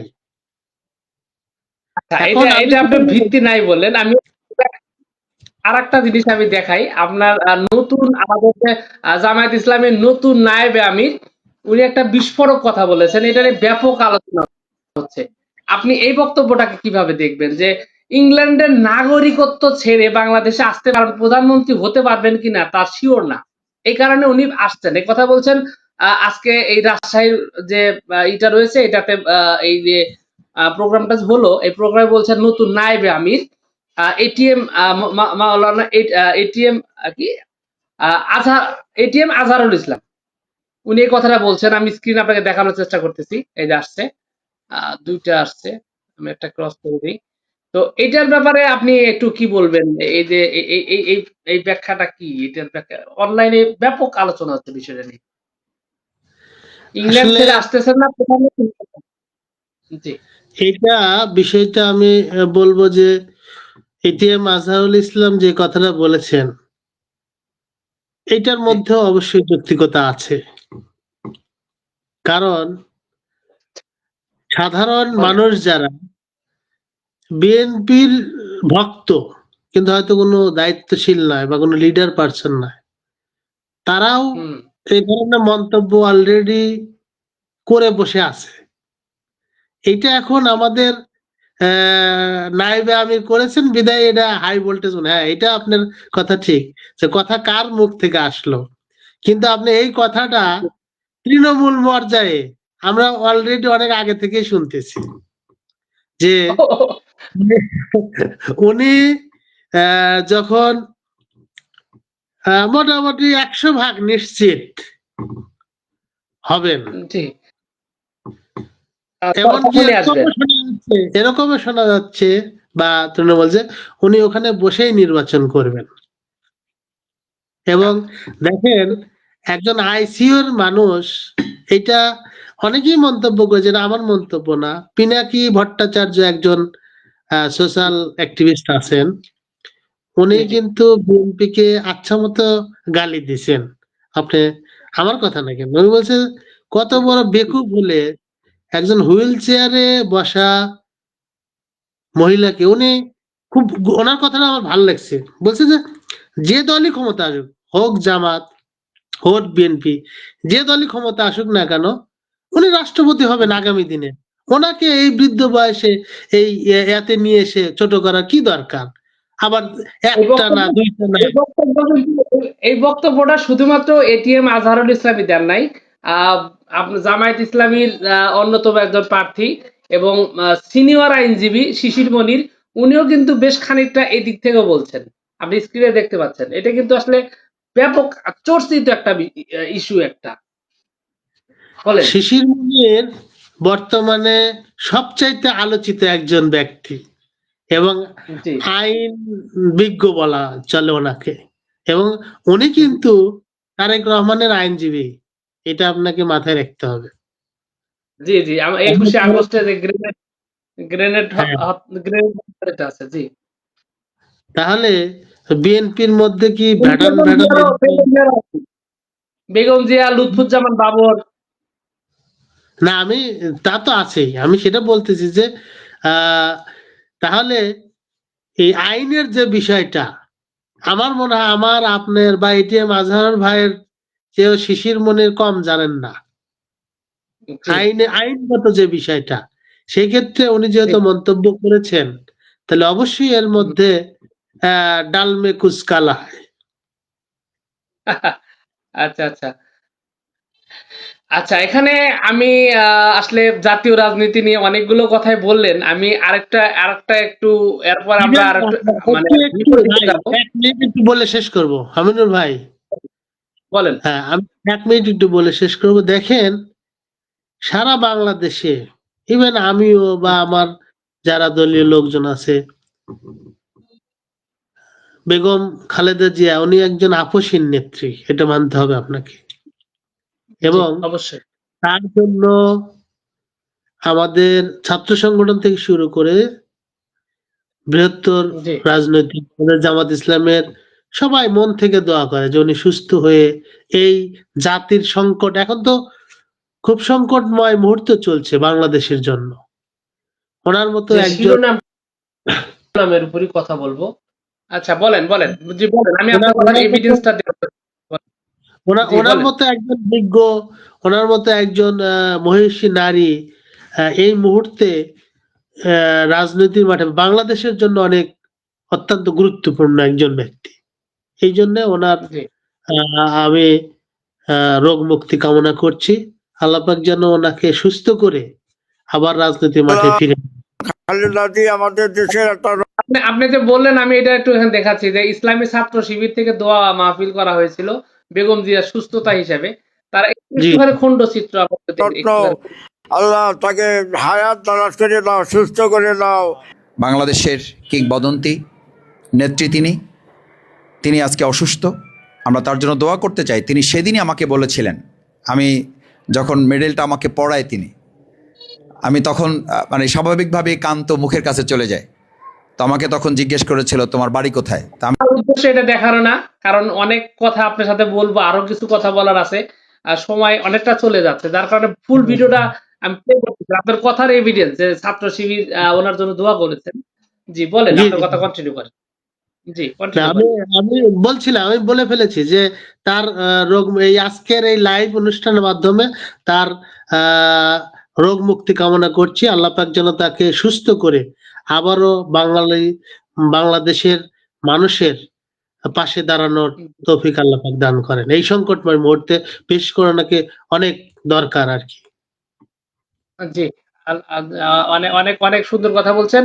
আর আমি আপনাকে একটু লাস্ট একটা জিনিস আপনাকে আমি দেখাতে চাচ্ছিলাম। সেটা হলো, আমি এখন হাতের কাছে পাচ্ছি না। এই যে এইটা নিয়ে আমরা জাতীয় রাজনীতির শেষ কথা, এরপরে আন্তর্জাতিক দু চারটা কথা শুনবো। তো এই ব্যাপারে কি বলবেন? উনি আসলে অনেক জায়গায় গ্যারান্টি দিচ্ছে জামাত ইসলামী আসলে ক্ষমতায় আসা সম্ভব না, ওনাদের কনফিডেন্সটা এরকম যে জামাত ইসলামী ক্ষমতায় আসা সম্ভব না, পসিবল না, এরকমটা ওনারা মনে করছেন। তো আপনি এই ব্যাপারে লাস্টে মন্তব্য করবেন, এরপর আমরা একটু আন্তর্জাতিক দু চারটে কথা শুনে ইনশাআল্লাহ আজকের প্রোগ্রাম শেষ করবো। বলেন। জি, আমি বলতে চাই যে আসলে ওনার উনি অনেক বিজ্ঞ একজন মানুষ। ওনার কথার প্রেক্ষিতে আমি সোশ্যাল মিডিয়াতে দেখেছি উনি নিজেকে বলেছেন আমি হিন্দু না মুসলিমও না, এরকম একটা আসলে হুম হুম বাস্তবতা উনি বলেছেন কিনা আমি লাইভ দেখি নাই, এরকম একটা মিডিয়াতে আসছিল যে আমি হিন্দু না মুসলিমও না। হুম হুম তা আমি জি এরকম একটা লোকের কথায় আমি খুব একটা কান দিচ্ছি না। আচ্ছা আচ্ছা আচ্ছা, এই সাইডটা আপনি যেহেতু বাদ দিতে যাচ্ছেন, আপনি কথা বলতে যাচ্ছেন না, আমি আর এটা নিয়ে কথা বলতে চাচ্ছি না। আচ্ছা, এবার আমরা একটু আন্তর্জাতিকের দুই চারটা বিষয় আপনার সাথে কথা বলবো। এক তার আগে মিনিটে একটু শেষ করবো আমিনুর ভাই, বলেন 1 মিনিটে বলেন শেষ করবো। এটা হলো যে বলেন এটা সরকারের বলেন বলেন।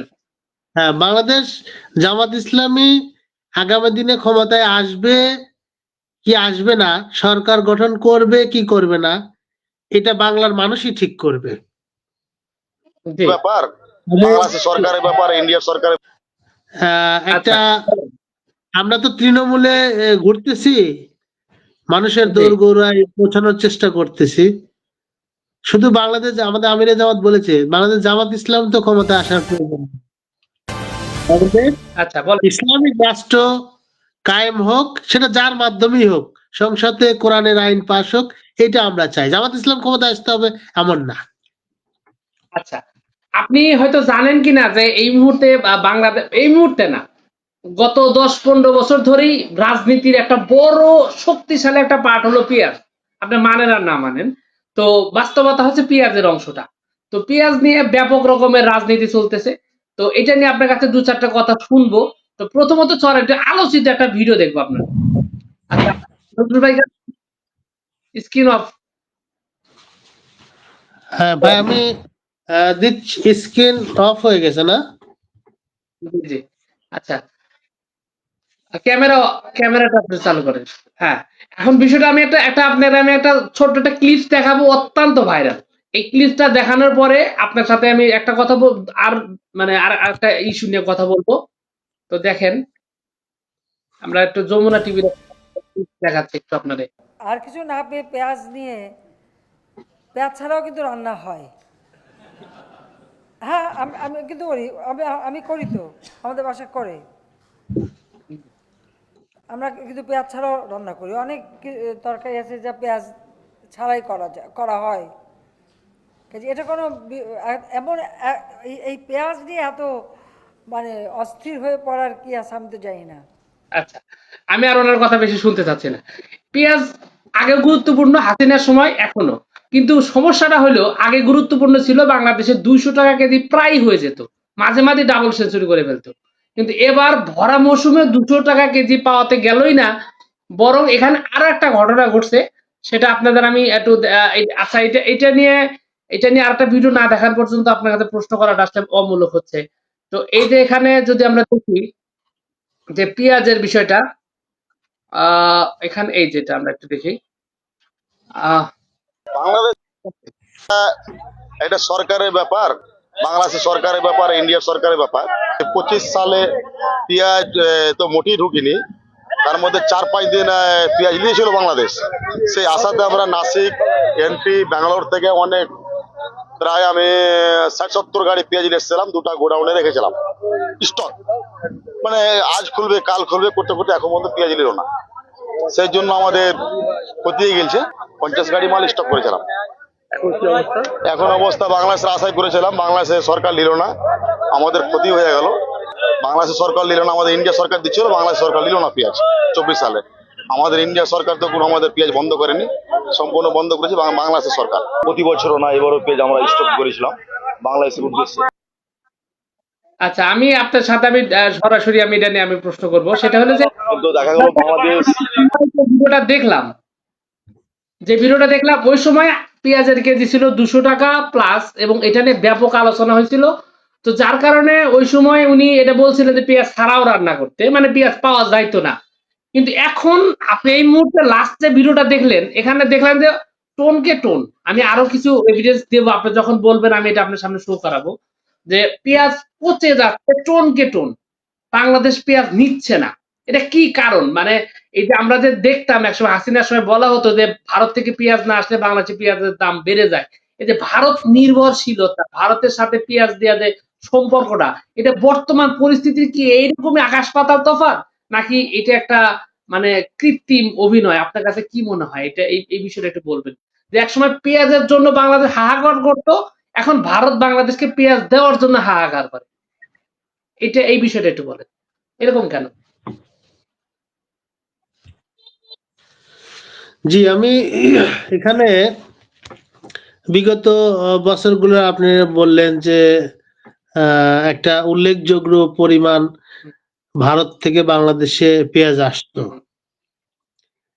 কিন্তু এই বিগত কয়েক মাসে এটার পরিমাণটা অনেক কমে গেছে।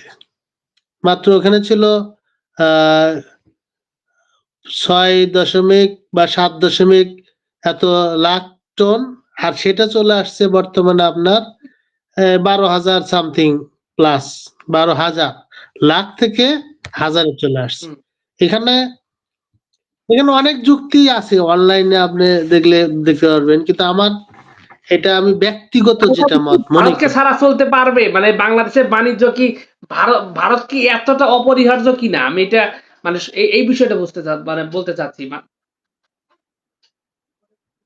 দেখেন, আমি বলবো যে আপনার একটা জিনিস প্রয়োজন, খেয়াল করবেন, আপনার একটা জিনিস প্রয়োজন, এই জিনিসটা দুজন ব্যক্তির কাছে আছে, দুজন ব্যক্তির কাছে আছে সেই জিনিসটা, আপনি আপনাকে ওটা মূল্য দিয়ে নিতে হবে, মাংনা পাবেন না বা ফ্রি পাবেন না। সেই ক্ষেত্রে আপনি কোন কোন ক্রাইটেরিয়ার ভিত্তিতে কার কাছ থেকে নেবেন? অবশ্যই আপনি চেষ্টা করবেন যেখানে আপনার আচ্ছা, আমি আমি হয়তো আমি আসলে জানতে চাচ্ছিলাম এইটা, যে বাংলাদেশের যে বাণিজ্য নির্ভরতা যেভাবে বোঝানো হয়েছিল, সেই বাণিজ্য নির্ভরতা আসলে কি সত্যি সত্যি বাংলাদেশ ভারতের প্রতি এতটাই নির্ভরশীল যে বাংলাদেশকে চলতে পারবে না? বা আরেকটা প্রশ্নটা করার একটা বেসিক কারণ আছে। বেসিক কারণটা হলো, ঐতিহাসিকভাবে জামায়াত ইসলামের সাথে ভারতের সম্পর্ক একদম উল্টো। আপনি যত দিক দিয়ে যত কিছুই বলেন, তো জামায়াত ইসলামী ক্ষমতায় আসলে মনে করেন যে আপনার ইন্ডিয়া পেঁয়াজ দিবে না, পেঁয়াজ যেহেতু 200 টাকা ইন্ডিয়া না দিলে, তখন আপনারা যদি ক্ষমতায় আসেন, তখন ভারত পেঁয়াজ বন্ধ করে দিলে সেটা কি আসলেই প্রভাব পড়বে? এই যে এখন যে মার্কেটটা আমরা দেখতে পাচ্ছি, হাসিনার সময় যে মার্কেটটা আমরা দেখলাম, এইসব কম্পেয়ার করে আপনি কি মনে করেন জামায়াত ইসলামী ক্ষমতায় আসলে বিপদে পড়তে যাচ্ছে বাংলাদেশ, যেহেতু ভারত হেল্প করবে না? না, এটা আসলে আমি এটা মনে করি না, ব্যক্তিগত মনে করি না। কারণ আল্লাহ পাক প্রত্যেক রাষ্ট্রকেই সেরকম কিছু সক্ষমতা দিয়েই তৈরি করেছেন, সেটার প্রমাণ অলরেডি বাংলাদেশ বা সারা বিশ্ব পাচ্ছে। আমরা যেটা মনে করতাম যে ভারত ছাড়া, ভারত থেকে পেঁয়াজ আমদানি ছাড়া বাংলাদেশ চলতে পারবে না, এখন কিন্তু বাংলাদেশ আপনার এই যে দেখলাম যে মাত্র 12,000 মেট্রিক টন আপনার আমদানি করছে, আর আগে ছিল 6 দশমিক আপনার, এই যে আপনি যদি আমি একটা পরিসংখ্যান দিই, 21-22-এ ছিল আপনার 6.59 লাখ মেট্রিক টন। তারপর আপনার এটা 22-23 এসে আপনার হলো 6.71 লাখ মেট্রিক টন। 23-24-এ এসেছিল এটা 7.24 লাখ মেট্রিক টন। বাট এই এপ্রিল থেকে সেপ্টেম্বর খেয়াল করবেন 2025 বা 26 বলা চলে অর্থ বছরের, 25-26 অর্থ বছরের মাত্র 12,900 মেট্রিক টন। তাহলে কি বাংলাদেশের মানুষ পেঁয়াজ ছাড়া রান্না করছে এখন? বলেন। বরং আমি মনে করি যে ওই পেঁয়াজ ছাড়া তো রান্না করছেই না, এখন বাংলাদেশের মানুষের যে পরিমাণ উৎপাদন ক্ষমতা বৃদ্ধি পেয়েছে, সেই ক্ষেত্রে আমার বাঙালিও বাঁচতেছে, তাদের ন্যায্য মূল্য পাচ্ছে, প্লাস অন্য দেশের উপরে যে নির্ভরশীলতা ছিল সেটাও কাটিয়ে উঠতে পেরেছে। এই জন্য আমি মনে করি যে আপনি যেটা আমাকে প্রশ্ন করলেন যে বাংলাদেশ জামাত ইসলাম ক্ষমতায় আসলে তারা পরবর্তী সংকটপূর্ণ হবে কিনা, আমি এটা মনে, কারণ পার্শ্ববর্তী আপনি জানেন যে আপনার পাকিস্তান থেকে আমদানি করা হয়েছে, তারপরে আরো অনেক রাষ্ট্র আছে যারা বাংলাদেশ হয়তো সাপোর্ট, ভারত বাংলাদেশ জামাত ইসলামকে পছন্দ করে না, এটা ঠিক আছে, কিন্তু আরো অনেক রাষ্ট্র আছে যারা বাংলাদেশ জামাত ইসলামকে পছন্দ করে বা তাদের সহযোগিতা করতে উৎসাহ বা উদ্বেগ প্রকাশ করে। এই জন্য এটা আসলে কোনো ম্যাটার না। সুন্দর বলছেন আসলে আপনার বর্ণনা দিলেন। তো হলো যে এখানে আসলে যেভাবে আপনি বর্ণনা দিয়ে খুব সুন্দরভাবে বলছেন যে আসলে আন্তর্জাতিক যে সম্পর্ক এবং জামায়াত ইসলামী ক্ষমতায় আসলে আহ, এখানে আসলে কোনো আশঙ্কার কোনো কিছু নাই। আপনি এটাই বুঝাতে চাচ্ছেন। অবশ্যই এখানে আশঙ্কার কোনো বরঞ্চ আমি আপনাকে বলি হুম, যে বাংলাদেশ জামাত ইসলাম যদি আল্লাহর রহমতে জনগণের ভালোবাসায় যদি রাষ্ট্র ক্ষমতা আগামী দিনে আসে, জি, তাহলে 5 বছর লাগবে না, 2 বছরেই আলহামদুলিল্লাহ বাংলাদেশ ঘুরে দাঁড়াবে এবং সারা বিশ্বের মধ্যে রোল মডেল হিসাবে প্রমাণ হবে আর কি। কারণ যেখানে দুর্নীতি থাকবে না। আচ্ছা আচ্ছা দুর্নীতি হচ্ছে একটা দেশে, জি, দুর্নীতি যদি না থাকে, আপনার 10 টাকার জিনিস যদি আপনার 1000 টাকা না হয়, 10 টাকার জিনিস যদি 10 টাকাই থাকে, তাহলে এখানে মানুষ তো খুশি থাকবে, বেনিফিট পাবে, মানুষ তার দোরগোড়ায় সেবা পাবে, কোনো জায়গায় তাকে অর্থ দিয়ে পয়সা দিয়ে কোনো কাজ করতে হবে না, যার যার প্রাপ্য সে বুঝে পাবে, সেটা সে যে যে দলেরই হোক। আমাদের ইতিমধ্যে আপনি দেখেছেন আমির জামাত বলেছেন যে ওনারা বলেছেন যে আমরা সবাইকে নিয়ে রাষ্ট্র ক্ষমতায় সবাইকে নিয়ে গঠন করব, বাট জামাত ছাড়া। আর আমাদের আমির জামাত বলেছেন আমরা সবাইকে নিয়ে সবার ভালোবাসা নিয়ে আগামী দিন রাষ্ট্র পরিচালনা করব, যদি আল্লাহর রহমতে জনগণের ভালোবাসায় আমাদের রাষ্ট্র ক্ষমতা আমাদের হাতে আসে। আচ্ছা। আর সর্বশেষে আপনার আমি দেশে বাইরে আন্তর্জাতিক সবই বললাম, লাস্ট একটা প্রবাসীদের ব্যাপার, যেহেতু আমার এই ভিডিও অনেক প্রবাসী ভাইরা দেখেন, আমার সাথে অনেক প্রবাসী ভাই যুক্ত আছেন। তো জামায়াত ইসলামী ক্ষমতায় আসলে যে আমার মানে প্রবাসীদের দুঃস্বপ্নের নাম হলো আমাদের বিমানবন্দর।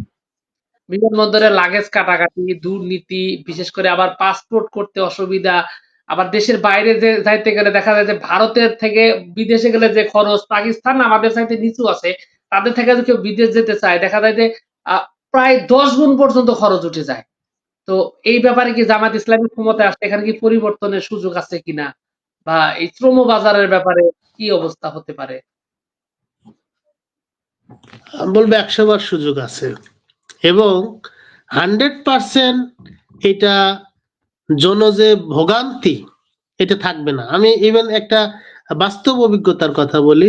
আমার পাশেই এক আত্মীয় বলা চলে, সে গত সম্ভবত লাস্ট উইকে মানে দেশের বাইরে থেকে আসছে, আসার পরে তার সাথে আমি একটু 2-1 মিনিট কথা বললাম। তাতে বললো যে তাহলে আমাদের জন্য কি করবেন আপনারা, এই যে আজকেও আসলাম বা কয়দিন আগে আসলাম, আমি লাগেজ পাঠাইছি সকাল 8টায়, সেটা পাইতে পাইতে আমি 2টা বেজে গেছে, লাগেজ আমি তখন হাতে পাইছি। এই যে একটা ভোগান্তি। তখন আমি বললাম দেখেন আসলে এই ভোগান্তি কেন হচ্ছে, তার আগে আমি একটা নিউজ আপনি দেখতে পাচ্ছেন, আপনি দেখছেন কিনা, এক প্রবাসী তার সব সম্বল কয়েক ভরি স্বর্ণ তার হয়তো বিয়ে শাদী বা অন্য কোনো কারণে নিয়ে আসতেছে, তার লাগেজ কেটে সেই স্বর্ণগুলো চুরি হয়ে গেছে। জি, তাহলে আমি বলবো যে যেখানে দুর্নীতি থাকবে না, দুর্নীতি করলে তার কলিজা কেঁপে উঠবে যে আমি যে এই কাজটা, তার দৃষ্টান্তমূলক শাস্তি হবে। জি, আপনি যদি দুর্নীতি না থাকে তাহলে আপনি বোঝেন যে আপনার কাছে 10 টাকা আসছে, এই 10 টাকা আপনি অমুক অমুক অমুক অমুককে ভাগ করে দিবেন, জি, তাহলে এখানে চুরি হওয়ার কি কোনো সম্ভাবনা থাকবে? না, কখনোই থাকবে না।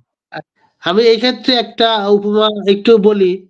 আপনার ওই যে যেটা বঙ্গবন্ধু শেখ মুজিবুর রহমান, উনি ওনার একটা উক্তি, মানে ওনাকে একজন ব্যক্তি কিছু হয়তো গিফট করতে আসছে, জি, গিফট করতে আসছে, তো ওনার যে পিএস আছে উনি বলছে স্যার অমুক জায়গা থেকে তো একজন আপনার সাথে গ্রাম্য অনেক লাউ শাক বা মাছ মাংস নিয়ে আসছে, আপনাকে একটু দিবে, উপহার দিবে। কারণ সে তো ব্যস্ত মানুষ।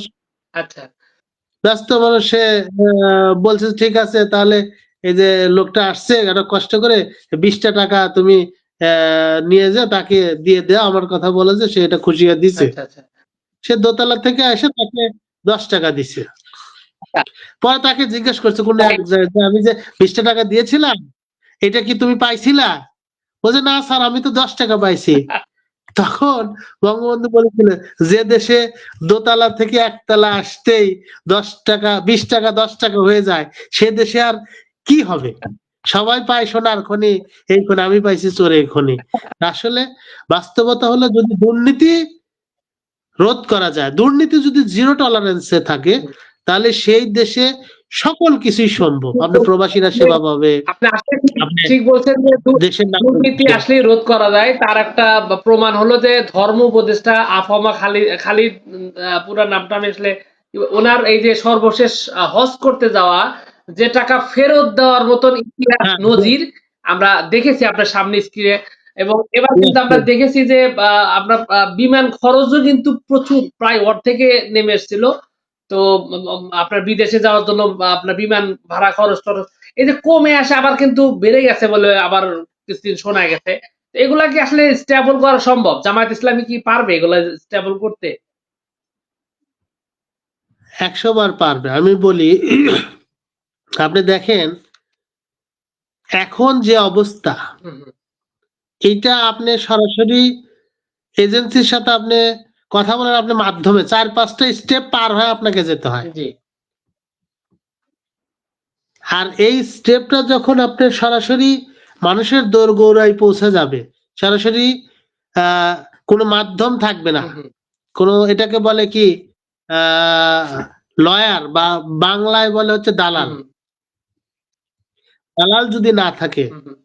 তাহলে কিন্তু খরচ এমনিতেই কমে যাবে। আপনি দেখেন, আপনি আমাদের এই যে বিভিন্ন যে এজেন্সি গুলা আছে বা বিভিন্ন ট্রাভেলস গুলা যে আছে, ওরা দেখা যায় আপনি বলে যে ভাই আপনি 10টা হার্জি দিয়েন, একটা ফ্রি, আপনাকে ফ্রি নিয়ে যাবো। কোত্থেকে ফ্রি নিয়ে যাবে ও? সুন্দর বলছেন। বিষয়টা হলো যে আমাদের লাইভটা আসলে প্রায় 1.5 ঘন্টা যাবত চলছে এবং অনেকক্ষণ যাবত আমরা বিভিন্ন আসলে আমি প্রশ্নের তো বুঝতে পারি না, অনেক জি, আপনার সাথে কথা সময় বললে হয়েছে। আসলে আপনি জি জি, আপনি এরকম একজন মানুষ যার সাথে কথা বললে আসলে কথা শেষ হয় না, কিন্তু শেষ তো করতে হবে।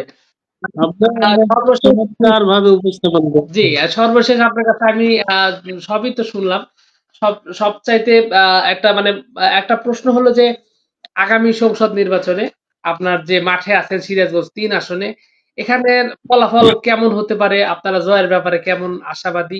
এই বিষয়টা একটু বলবেন। আলহামদুলিল্লাহ, আমি আল্লাহ পাকের দরবারে আবারও শুকরিয়া আদায় করছি যে দীর্ঘক্ষণ আপনার সাথে লাইভে ছিলাম বা আছি এখনো। কথার মাঝে অনেক ভুল ভ্রান্তি হতে পারে বা অনেক মিস ইনফরমেশনও হতে পারে। জি, আল্লাহ পাক আমাকে মাফ করুন এ বিষয়ে। আর আপনি যে প্রশ্নটা করেছেন যে আগামী দিনে ফলাফল, আমি যেটা দেখতে, আপনি জানেন যে এখানে আমাদের রায়গঞ্জ তারা সলঙ্গাতে বিএনপি বা জোট প্রার্থী বলেন বা 4 দলের জোট প্রার্থী, আমাদের এখানে একজন প্রবীণ প্রয়াত নেতা বা মরহুম আব্দুল মান্নান তালুকদার সাহেব ছিলেন। জি, উনি আহ আল্লাহ ওনাকে ব্যস্ত নসিব করুক। উনি অত্যন্ত ভালো মনের একজন মানুষ ছিলেন, আপামর জনতার সবার মানুষ ছিলেন। ওনার প্রতি মানুষের একটা আলাদা একটা সিম্পেথি কাজ করেছিল। আমি বিগত কয়েকদিন আগেও কয়েকজন লোকের সাথে কথা বললাম, বলল যে উনি যদি থাকতেন তাহলে উনি একটা বয়োবৃদ্ধ মানুষ বা প্রবীণ মানুষ, সেই ক্ষেত্রে মানুষ আর কোনো দিক চিন্তা করতো না। সেই ক্ষেত্রে উনি এখন নেই, আমি আগেই বলেছি, তার জন্য আল্লাহ তাকে ব্যস্ত নসিব করুক। এখন আপনি তো জানেন, এর আগেও আপনি বেশ কিছু নিউজ করেছেন আমাদের রায়গঞ্জ তারা সলঙ্গা নিয়ে। জি, অনেক প্রার্থী, প্রায় 22-23 জন প্রার্থী ছিল, দোয়া প্রার্থী, প্রত্যাশী, আরো অনেক। জি, তো এর মধ্যে আমাদের একজনকে মনোনয়ন দেওয়া হয়েছে, বিএনপির ভিপি আইনুল কাকাই বলবো, আমার তার মানে ভাইস্তাদের সাথে আমার ফ্রেন্ড আর কি, এই হিসাবে তার সাথে আগে উনিও অত্যন্ত চমৎকার একজন মানুষ। এইদিকে মান্নান তালুকদার সাহেবের সাবেক এমপি, ওনার ছেলে যে লেলিন তালুকদার, উনিও অনেক চমৎকার। এরা সবাই অনেক চমৎকার একজন মানুষ। অনেক ভালো লাগলো। আপনি ধন্যবাদ জি তালুকদার সাহেবকে দেখানোর জন্য। দর্শকরাও দেখে অনুপ্রাণিত হবে। তো উনি নেই, ওনার যে ছেলে রয়েছেন রাহিদ মান্নান হুম, হুম, বা লিলিন, জি আমি সেদিনও দেখলাম যে অনেক জায়গা বা ভুয়াগাতিতে বিক্ষোভ মিছিল করেছে। এখন এখানে একটা গ্রুপ কাজ করছে, মানে দেখা যাচ্ছে যে কেউ এদিকের পক্ষে কেউ ওই দিকের পক্ষে এরকম বলে। আবার তারাস থেকে আরেকজন আছে আপনার সেলিম জাহাঙ্গীর সাহেব, তো ওনারাও বলতেছে আমাদের সময় এই বিগত 54 বছরে আমরা এমপি পাইনি বিএনপি থেকে, এবার আমরা এর আশাবাদী, এই সে আরো অনেক কিছু। কিন্তু আমাদের প্রার্থীর ব্যাপারে আলহামদুলিল্লাহ কার কোনো দ্বিমত নেই।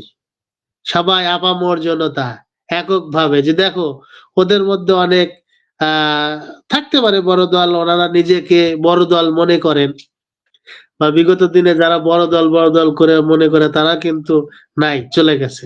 জি তো সেই হিসেবে ওনাদের মধ্যে লবিং গ্রুপিং থাকতে পারে, কিন্তু আমাদের মধ্যে আলহামদুলিল্লাহ এখন পর্যন্ত আমি জরিপ পেয়েছিলাম যে বলছে, একজন লোক বলতেছে যে ভোট কিন্তু অনেক বেড়েছে জামাত ইসলামের, হুম, হুম, আরো বাড়বে, এবং আমাদের জয়ের সম্ভাবনা আলহামদুলিল্লাহ অনেক বেশি। বিশেষ করে দেখা যাচ্ছে যে এই যে আইনুল ভিপি আইনুল হক, উনি কিছুটা বিতর্কিত বলা চলে সোশ্যাল মিডিয়াতে। 5ই আগস্টের পরে অনেক কথাই ওনার শোনা গেছে, আসলে ভিত্তি কতটুকু আমি জানি না। আপনারাও যেরকম দেখেছেন আমি এরকম দেখেছি, বাস্তবতা কতটুকু এটা আমার জাতীয় গণমাধ্যমে আসছে। জানা জি নেই।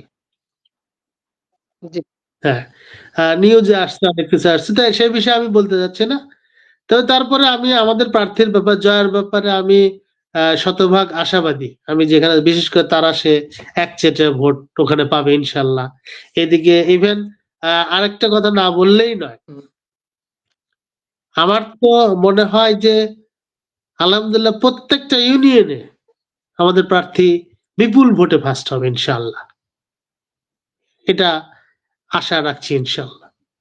আল্লাহ যদি তৌফিক দান করেন, সুষ্ঠুভাবে যদি লেভেল প্লেইং ফিল্ড তৈরি হয়, মানুষ যদি ভোট কেন্দ্রে দ্বিধাহীন ভাবে যেতে পারে, ভোট দেওয়ার সুযোগ পায়, জি সেই আশা এই সরকারের কাছে আমরা করছি, যেন এরকম একটা পরিবেশ তৈরি করতে পারেন যে সবাই নির্বিঘ্নে একটা উৎসব মুখর পরিবেশে যেন তারা ভোট কেন্দ্রে যেতে পারে এবং তাদের যোগ্য, সৎ, যোগ্য, দক্ষ ব্যক্তিকে ভোট দিতে পারেন।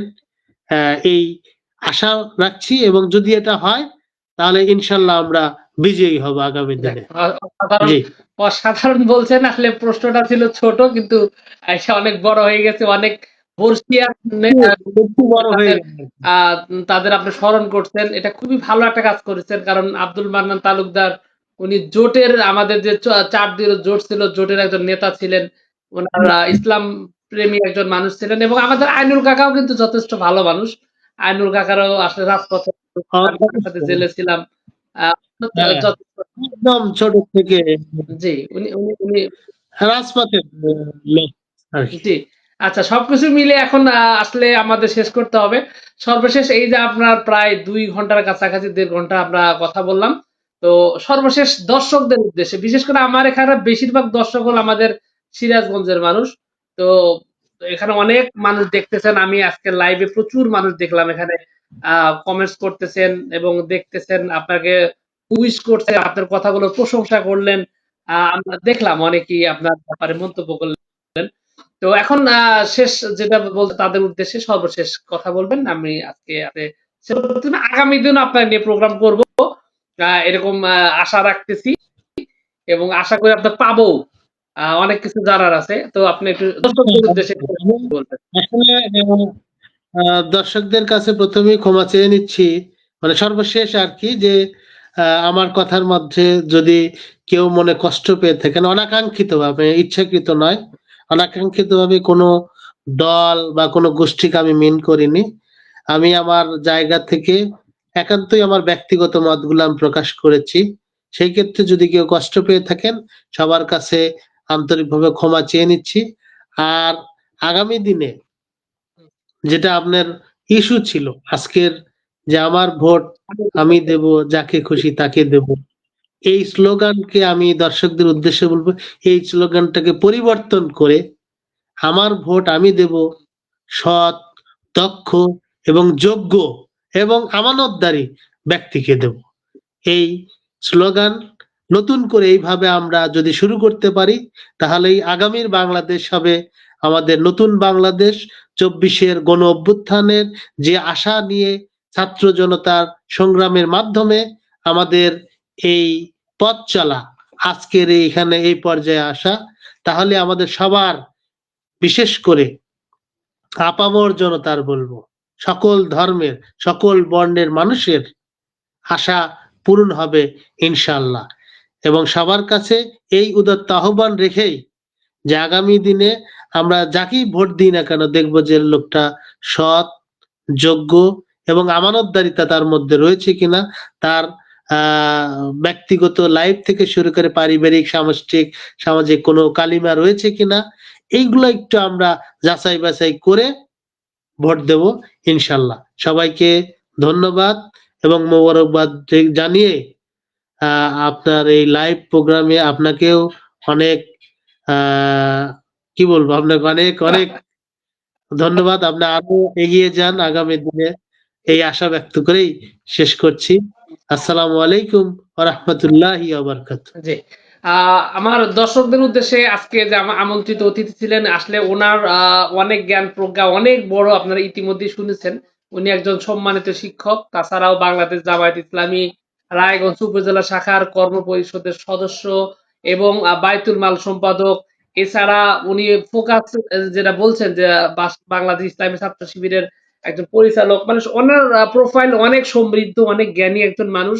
এবং আমি ওনার ব্যাপারে আমার অনেক ব্যক্তিগত স্মৃতি আছে। দুঃসময়ে হাসিনার সময় যখন মানুষ পালিয়ে পালিয়ে মানে যান রক্ষা করতো, সেই সময় উনি মানুষকে এই যে জামায়াত ইসলামের বিভিন্ন প্রোগ্রাম উনি বাস্তবায়ন করতেন।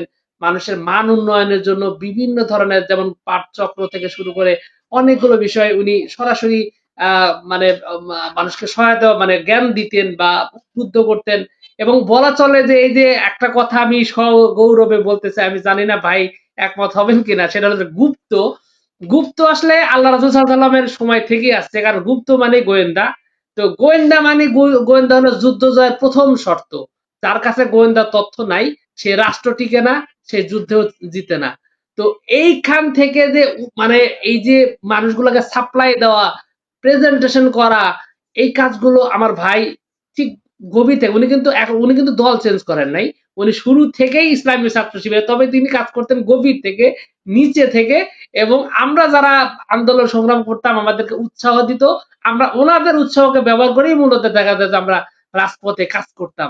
তো এরকম একজন মানুষ উনি, এবং ওনার সমৃদ্ধ রাজনৈতিক একজন জীবন। তো যাই হোক, আগামী দিনেও আমরা ওনাকে পেতে চাই আরো কোনো প্রোগ্রামে। তো সবকিছু মিলে এটুকুই ছিল আজকের প্রোগ্রাম। আশা করছি এখানে সকল ভুল ত্রুটি ভাই সব বলেই দিলেন। তো এইটুকুই আর কি। আপনাদের সকলকে ধন্যবাদ জানিয়ে আজকের প্রোগ্রাম শেষ করছি। আসসালামু আলাইকুম ওয়া রাহমাতুল্লাহ।